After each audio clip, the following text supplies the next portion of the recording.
दोस्तों नमस्कार, सत श्री अकाल। नेट जेआरएफ माइंड पे आप सभी का स्वागत है। तो आज का जो वीडियो है आप लोगों के लिए बहुत इंपॉर्टेंट होने वाला है, क्योंकि मैंने कल आपको बताया था कि जो एमपी में है असिस्टेंट प्रोफेसर का वैकेंसी आया हुआ है, उसमें जो पॉलिटिकल साइंस वाले का मैं आज सिलेबस बताऊंगा। तो ये सिलेबस और एग्जाम पैटर्न तो सबके लिए इंपॉर्टेंट है, लेकिन मैं लास्ट में सिलेबस बताऊंगा, वो पॉलिटिकल साइंस वाले के लिए मैं बताऊंगा सिर्फ। तो आप सभी लोग जो भी किसी भी सब्जेक्ट से हैं, तो आप पहले देख लीजिए जो एग्जाम पैटर्न क्या होगा नहीं होगा। ये बहुत इंपॉर्टेंट वीडियो होने वाला था, आप इसको अच्छे से समझिए। देखिए, सिलेबस और एग्जाम पैटर्न को समझना, आप एग्ज़ाम के आधा चीज़ को पार कर चुके हैं, मतलब कि आधा एग्ज़ाम आप निकाल चुके हैं। अगर कोई भी व्यक्ति एग्ज़ाम के पैटर्न को समझ जाता है, अच्छे से सिलेबस को समझ जाता है, तो वो व्यक्ति उस एग्ज़ाम को आधा पहले क्लियर कर लिया होता है। इसलिए ये वीडियो बहुत इंपॉर्टेंट है। मैं वीडियो स्टार्ट करने से पहले आप जो भी लोग इस चैनल पे नए हैं, चैनल को सब्सक्राइब करिए, बेल आइकन को प्रेस करिए और अपने दोस्तों के साथ जरूर शेयर करिए। और एक चीज़, जो लिंक डिस्क्रिप्शन में मैं टेलीग्राम का लिंक डाल दिया हूँ, आप सभी लोग टेलीग्राम ग्रुप को जरूर ज्वाइन करिए, क्योंकि वहाँ पे मैं जो भी लेटेस्ट इन्फॉर्मेशन होगा, जो भी लेटेस्ट अपडेट होगा किसी भी एग्ज़ाम को लेके, खासकर असिस्टेंट प्रोफेसर को लेके, तो मैं वहाँ पे शेयर करता रहता हूँ। ठीक है, चलिए हम लोग वीडियो स्टार्ट करते हैं। तो देखिए दोस्तों, इसमें आपका 2 पेपर होगा एग्ज़ाम में। सबसे पहले एग्ज़ाम होगा, फिर आपका इंटरव्यू होगा। दोनों के बेसिस पे फाइनल सिलेक्शन होगा आपका। ठीक है, दोनों के बेसिस पे, सिर्फ इंटरव्यू के बेसिस पे नहीं, एग्जाम प्लस इंटरव्यू के बेसिस पे आपका एग्जाम जो है उसमें 2 पेपर होगा, पेपर 1 पेपर 2। ठीक है, पेपर 1 में 50 क्वेश्चन होगा, उसका 200 मार्क्स होगा, मतलब एक क्वेश्चन में 4 मार्क्स। पेपर 2 में 150 क्वेश्चन होगा, उसका 600 मार्क्स होगा। तो पहला पेपर के लिए 1 घंटा, दूसरा पेपर के लिए 3 घंटा। देखिए, तो पहला पेपर जो है सभी का समान होगा, चाहे आप किसी भी सब्जेक्ट से हैं। बस पेपर 2 आपका अलग होगा, अगर पॉलिटिकल साइंस से हैं तो अलग होगा, ज्योग्राफी से हैं तो अलग होगा, मैथमेटिक्स का अलग होगा, लेकिन पेपर 1 सभी का एक जैसा ही होगा। ठीक है, यहाँ तक स्पष्ट हो गया होगा आप लोगों का। और इंटरव्यू जो है आपका साक्षात्कार इसको बोलते हैं हिंदी में, ये आपका 100 मार्क्स का है। ठीक है, तो ओवरऑल आपका 900 में इवैल्यूएशन होगा। ठीक है, इसलिए मैं कह रहा हूँ आप लोग कि इस 800 पे फोकस करिए, ये दोनों पे फोकस करिए। इंटरव्यू पे ज़्यादा फोकस नहीं करना है, क्योंकि इंटरव्यू आपके हाथ में नहीं है। ये डिपेंड करता है कि आपके सामने वाला जो पैनल है वो कैसा है। एक कहावत है कि अगर इंटरव्यूअर को आपको नंबर देना होगा तो वो पूछेगा कि आपके पिताजी का नाम क्या है। अगर उसको नंबर नहीं देना होगा तो पूछेगा कि मेरे पिताजी का नाम क्या है। ठीक है, यही होता है इंटरव्यू। इंटरव्यू में आप कुछ नहीं कह सकते क्या होगा, लेकिन जो थ्योरी पेपर होगा उसमें आप प्रिडिक्ट कर सकते हैं। आप जितना एफर्ट लगाएंगे उतना आउटपुट आएगा। ठीक है, चलिए आगे देखते हैं। मैं आपको बता चुका हूँ कि एक क्वेश्चन 4 मार्क्स का, टोटल 8 अंक का होगा। 4 ऑप्शन होगा, 5 ऑप्शन नहीं होगा, 4 ऑप्शन होगा, ABCD। बहुतों को लगता है कि ई भी होगा क्या, तो नहीं, एक ही होगा ABCD। ठीक है, आगे चलिए। देखिए, दोनों मेरिट जो बनेगा पेपर 1 पेपर 2 दोनों को जोड़ के बनेगा, पेपर 1 पेपर 2। ठीक है, और दोनों में मिनिमम कम से कम 40% लाना है।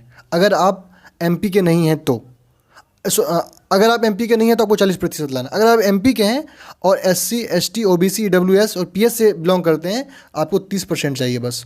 ठीक है, तो ध्यान रखिएगा। पेपर 1 में भी 40%, पेपर 2 में भी 40%। कल मैं बहुत अच्छे से आपको बताया था ये चीज़, इंडिविजुअली 40% बोला है। ठीक है, पेपर 1 में 40%, पेपर 2 में 40%। ऐसा नहीं कि पेपर 2 में आपका 90% है और पेपर 1 में आपका 20% है, तो आपका सिलेक्शन ओवरऑल नहीं होगा। स्पष्ट हो गया। अब देखिए, क्वेश्चन का जो मीडियम होगा वो हिंदी इंग्लिश दोनों में होगा, दोनों भाषा में होगा। लेकिन जो क्वेश्चन लैंग्वेज का होगा, लैंग्वेज का भाषा का जो क्वेश्चन होगा वो उसी लैंग्वेज में होगा। अगर हिंदी का लैंग्वेज का क्वेश्चन होगा तो हिंदी में होगा, अगर इंग्लिश लैंग्वेज का क्वेश्चन होगा तो वो इंग्लिश में होगा। ठीक है, आपको बता चुके हैं कि इंटरव्यू जो है आपका 100 मार्क्स का होगा, मैं बता चुका हूँ। अब देखिए, एग्जामिनेशन ऑनलाइन मोड में होगा, ऑफलाइन मोड में होगा। तो एग्जामिनेशन आपका ऑफलाइन मोड में होगा, OMR शीट पे होगा आपका। जो OMR शीट होता है, इस पे एग्ज़ाम होगा आपका। तो जो नेट का एग्ज़ाम आप लोग देते हैं तो उस बेसिस वैसा नहीं होगा। कंप्यूटर पे गया बैठ के आगे, बहुतों को दिक्कत होता था उसमें कि मतलब किसी को कंप्यूटर चलाने में इशू होता था, पैसेज पढ़ने में इशू होता था। तो ये सब इशूज आपको यहाँ पे नहीं होगा। ठीक है, अब आगे चलते हैं।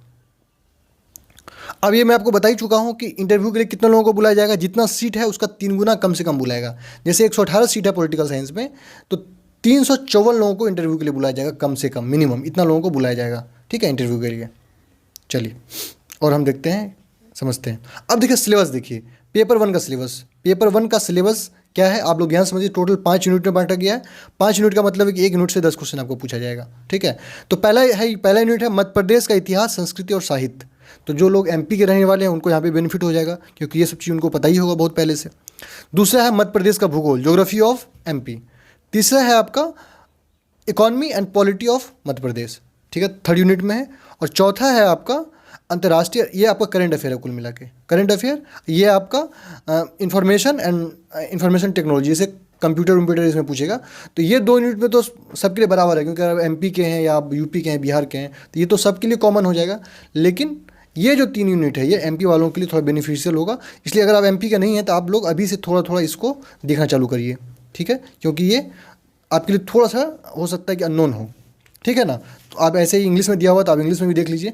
इंग्लिश में history and culture literature of MP, दूसरा है geography of the MP, politics and economy of MP, चौथा है आपका current event international national and MP, MP का भी करंट अफेयर्स में पूछा जाएगा, ठीक है। और चौथा दिया है इंफॉर्मेशन कम्युनिकेशन टेक्नोलॉजी।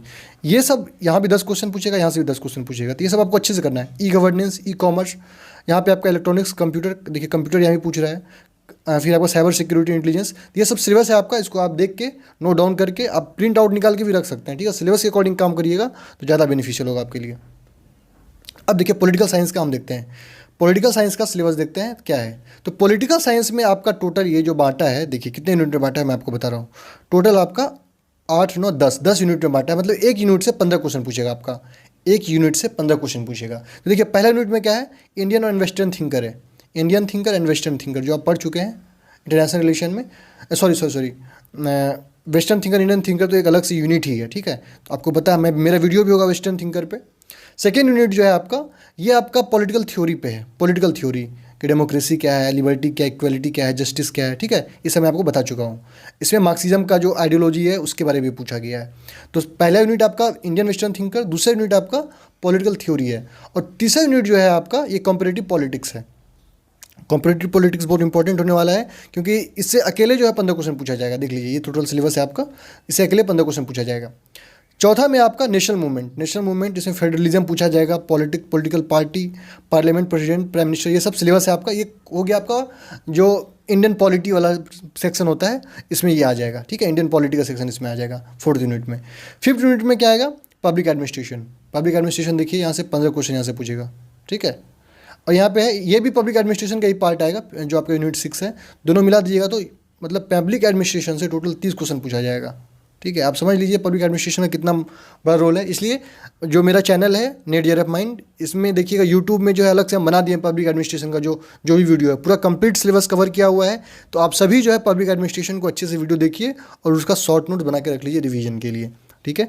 अब नेक्स्ट यूनिट चलते हैं, यूनिट 7। इसमें क्या है आपका इंटरनेशनल रिलेशन का थ्योरी है, ठीक है। इंटरनेशनल रिलेशन का थ्योरी आपको पढ़ना है, cold war, alliance, right, duties, इस मतलब ये इंटरनेशनल रिलेशन है, ठीक है। ये भी आपका इंटरनेशनल रिलेशन है, लेकिन इसमें थोड़ा सा आपको जो ऑर्गेनाइजेशन वगैरह है वो पढ़ना है, आपको यूनाइटेड नेशन को पढ़ना है, ठीक है। और फॉरेन पॉलिसी, डिप्लोमेसी का फीचर्स क्या होता है, ये सब आपको पढ़ना है। कुल मिला के 2 यूनिट आपका इंटरनेशनल रिलेशन का है, आपका 2 यूनिट किसका है, पब्लिक एडमिनिस्ट्रेशन का है, 1 यूनिट आपका कॉम्पिटिटिव पॉलिटिक्स का है, 1 यूनिट आपका इंडियन वेस्टर्न थिंकर का है। तो जो भी है मैं आपको सारा सिलेबस अच्छे से बता दिया हूँ। तो मैं क्या करूँगा कि जो भी यूनिट वाइज मैं कोशिश करूँगा कि एक वीडियो एटलीस्ट आपका जो एग्ज़ाम के लिए डाला जाएगा। तो आप सभी लोग क्या आपका व्यू है, क्या आप चाहते हैं मेरे से, तो कमेंट में बताइए, ठीक है। Thank you.